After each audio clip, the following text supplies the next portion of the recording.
I know that when we started Schools of Shame, some 40,000 furniture were deployed, and we've been hearing from the contractors. I'm seeing on your website as well.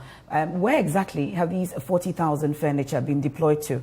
But first, before we answer this particular question, the issue about the deliberate neglect of the public basic schools in terms of funding to these schools. How are we building a foundation such that there's a neglect of the basic school and then you're paying attention to secondary? What really is your priority? Because I see on your website that you are developing through education. What kind of development is this? Let me say good evening to yourself and to my senior colleagues in the studio and Dr. Clementa Park on the line. The situation on the ground is not exactly how my big brother Kofi paints it, that of what Dr. Clementa Park says it. For example, I will want to use the OT region where the caption or whatever footage that you put out comes from. And within the OT region, if you look at what government has been distributing so far, if you look at the numbers in terms of 2021 figures alone, you get to realize that the supply of materials plus that of other items which are needed to support basic education goes, and that is not only limited to the OT region, but across the length and breadth of the country.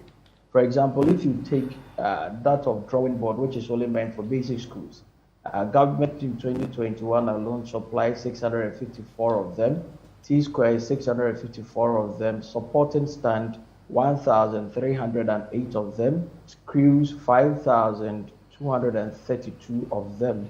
And you look at other reading materials like, for example, Kokro, 31,448. You look at uniforms, 1,186 for boys in GHS, girls 937. And if you look at school uniform distribution in that region for 2021, for primary, we are looking at 2,550.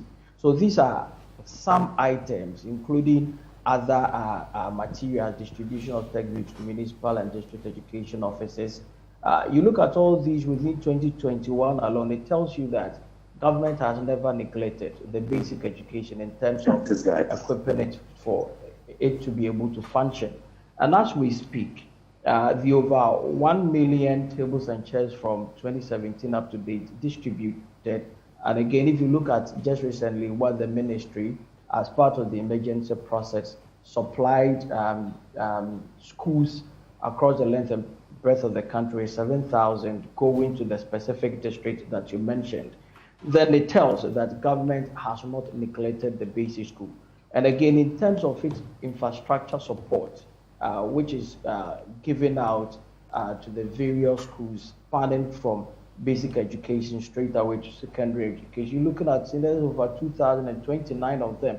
When you put these numbers together, these are huge.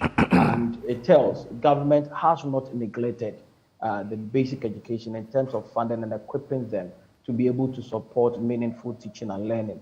You may say that what government, the intervention is, that government is giving out may not be enough or meet your expectation. But again, you need to credit government. Well, talk about expectations. Yeah, talk about expectations. We'll get into the details. You've been putting out some figures. So, for instance, you talk about 2,000 uniforms to basic schools. How many children really will get to 2,000? Equivalent to how many schools? Yeah. How many schools? This is just 21 for the region. This is just 2021 distribution items for that region. That is what I gave you. Mm-hmm. So I'm giving you these specific numbers for you to understand that it is not entirely true that government has neglected its obligation to basic education.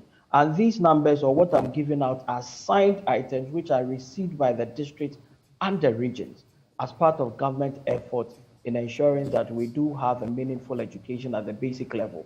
Yes, some probably furnitures, you may go to a certain school and you wouldn't see enough of these furnitures, but you need to acknowledge that probably some may have been broken which need repairs, which is done at the school level.